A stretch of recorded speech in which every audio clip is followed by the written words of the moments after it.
Everyone, welcome back to my channel. आज हम लोग बात करेंगे पौष्टिकता की संकल्पना, जो हमारे न्यूट्रिशन के ब्रांच का फर्स्ट टॉपिक है। तो हमने ये स्टार्टिंग से हम कवर करने वाले हैं।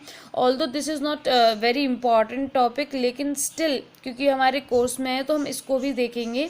तो इसको हम इंग्लिश में कहेंगे कॉन्सेप्ट ऑफ न्यूट्रिशन।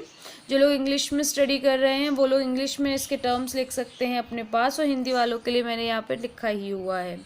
तो कॉन्सेप्ट ऑफ न्यूट्रिशन में हम सबसे पहले देखेंगे कि पोषक तत्वों को प्रदान करने का जो ज्ञान है, ये जो ज्ञान है ये दिया जाता है हमारा न्यूट्रिशन में।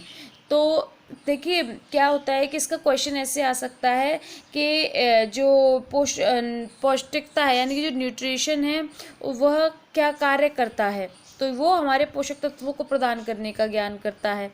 सेकंड आता है हमारा भिन्न भिन्न आवश्यकताएं होती हैं हर इंसान की, जैसे कि किसी का वर्क अलग है, किसी की एज अलग है, किसी का जेंडर अलग है, तो इनके बेसिस पर जो उनकी नीड है उस नीड को फुलफिल करना, जैसे कि carbohydrate, protein, fat, vitamins, minerals, water, ये सारी ही जो इनटेक हैं वो पर्सन टू पर्सन वेरी करते हैं, क्योंकि जो व्यक्ति है वो किस तरीके का काम कर रहा है, वो हार्ड वर्किंग है, सेडेंटरी वर्किंग है या फिर मॉडरेट वर्किंग है, ये सारी चीज़ों पर बेसिस पर जो उसकी न्यूट्रिएंट्स की नीड है वो डिसाइड होती है। उसके बाद आता है कि हर किसी की मांग समान नहीं होती, क्योंकि उनकी वर्किंग कैपेबिलिटी अलग है, उनका वर्क स्ट्रक्चर अलग है, बॉडी स्ट्रक्चर अलग है, जेंडर अलग है, एज अलग है, तो उसके बेसिस पर जो उनकी डिमांड है यानी कि जो न्यूट्रिएंट्स की रिक्वायरमेंट है वो भी सेम नहीं होती है।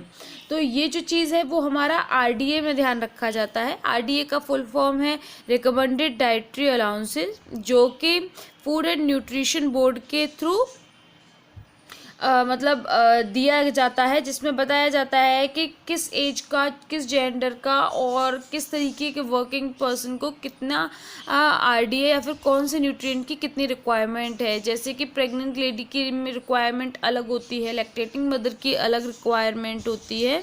तो इसी तरीके से जो आरडीए है वो हमें बताता है कि किस व्यक्ति को किस तरीके की नीड होगी। जैसे कि एक जो बुज़ुर्ग है, जो बूढ़ा व्यक्ति है, उसकी जो न्यूट्रिएंट्स की नीड है वो बच्चे से अलग होगी, क्योंकि जो बुज़ुर्ग है उसका डाइजेशन उतना अच्छा नहीं है, जबकि एक बच्चे का डाइजेशन, क्योंकि वो एक्टिव रहता है, खेलता रहता है, तो उसका डाइजेशन ज़्यादा बेटर होगा कंपैरेटिवली एक बुज़ुर्ग के।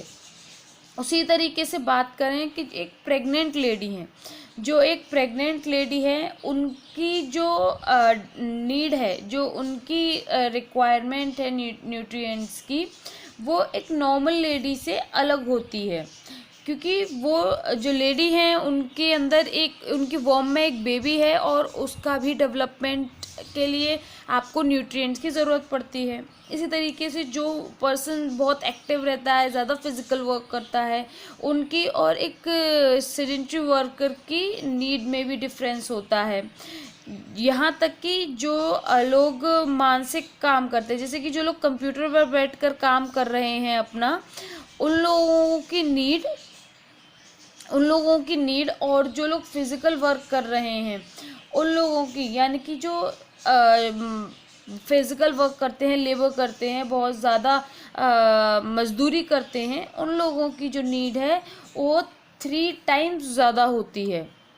मतलब जो एक इंसान मजदूरी कर रहा है, ईंटा ढो रहा है या फिर जो भी फिज़िकल वर्क कर रहा है, उसकी नीड 3 टाइम्स ज़्यादा होगी कंपैरेटिवली जो सिर्फ एक मेंटल वर्क करता है उस इंसान से। ये हमें याद रखने की ज़रूरत है, क्योंकि इस तरीके के जो कॉन्सेप्ट हैं एग्ज़ाम में पूछ लिए जाते हैं। जो पोषक तत्व हैं उनका जो कार्य है वो भी अलग अलग होता है।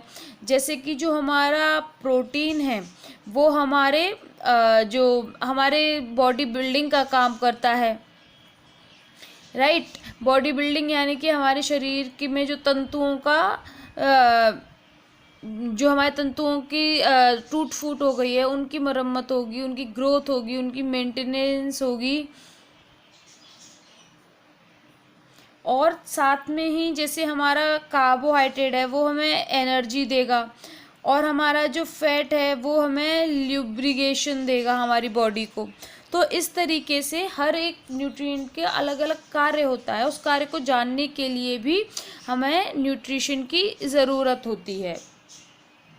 जो हमारे फैक्ट्स हैं न्यूट्रिएंट से रिलेटेड, न्यूट्रिशन से रिलेटेड, उन फैक्ट्स को भी जानने के लिए भी हमें इसकी न्यूट्रिशन की ज़रूरत होती है। क्योंकि अब आपको कैसे पता कि अगर आपको इम्यूनिटी बिल्ड करनी है अपनी, तो आपको विटामिन सी लेना है, आपको कैसे पता ये चीज़? क्योंकि हमारे न्यूट्रिशन ने ही सर्च किया है, हमारे न्यूट्रिशन साइंस में ही इस चीज़ की खोजी है, तभी हमें ये सारी चीज़ें पता है। यहाँ मैं आपको एक इम्पॉर्टेंट क्वेश्चन का बताऊंगी, जैसे कि हर एक चीज़, हर एक उसमें किसी न किसी का योगदान रहा है, किसी न किसी वैज्ञानिक का, किसी न किसी खोजकर्ता का। तो उसी तरीके से जो पोषण है, यानी कि जो हमारा एक न्यूट्रिशन है, ये एक विज्ञान है। पोषण क्या है? एक विज्ञान है।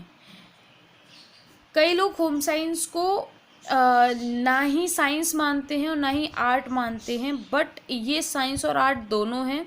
क्योंकि इसमें जो फैक्चुअल चीज़ें होती हैं उनको यूज़ करते हुए लाइफ को किस तरीके से और अच्छा और इजी बनाया जा सकता है, उस पर फोकस किया जाता है। तो ये एक आर्ट और एक साइंस दोनों ही हैं। होम साइंस, आर्ट और साइंस दोनों ही हैं। ये क्वेश्चन पूछा जाता है, ये चीज़ ध्यान रखिएगा।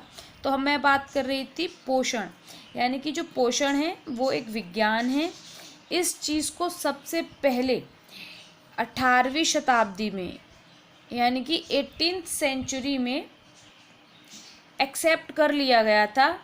जो हमारे साइंटिस्ट थे जिन्होंने ये चीज़ जो रिवील की थी, वो थे लेवोइजियर। जो लेवोइजियर थे, उन्होंने इस चीज़ को एक्सेप्ट किया था कि जो न्यूट्रिशन है इट इज़ अ साइंस।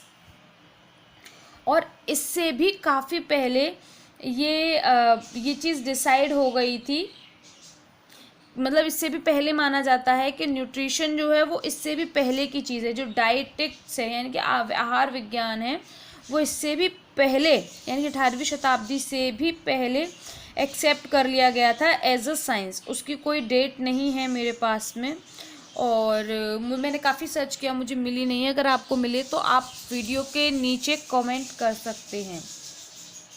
तो इस तरीके से हमने इंट्रोडक्शन या फिर कॉन्सेप्ट ऑफ न्यूट्रिशन को आज कवर किया है। हमारा नेक्स्ट टॉपिक होगा आहार की संरचना एवं कार्य। तो इससे रिलेटेड हालांकि मैं वीडियो एक अपलोड कर चुकी हूँ, बट स्टिल क्योंकि हम एक सीरीज़ में चलेंगे, ये हमारा टॉपिक 1 है, हम नेक्स्ट टॉपिक में नेक्स्ट वीडियो में उसको कवर करेंगे। अगर वीडियो पसंद आए तो लाइक, शेयर और सब्सक्राइब करना न भूलें, और वीडियो को हमेशा स्टार्टिंग से एंड तक देखा करें, क्योंकि कभी कभी हम स्किप करके देखते हैं तो क्या होता है, हमारे कुछ मेन पॉइंट्स जो हमारे लिखे नहीं होते हैं पेपर में, बट हम जो बोलते हैं वो स्किप हो जाते हैं। तो वीडियो को पूरा देखें और अपने शॉर्ट नोट्स, हैंड नोट्स बनाना ना भूलें। Thank you and have a good day. Bye bye.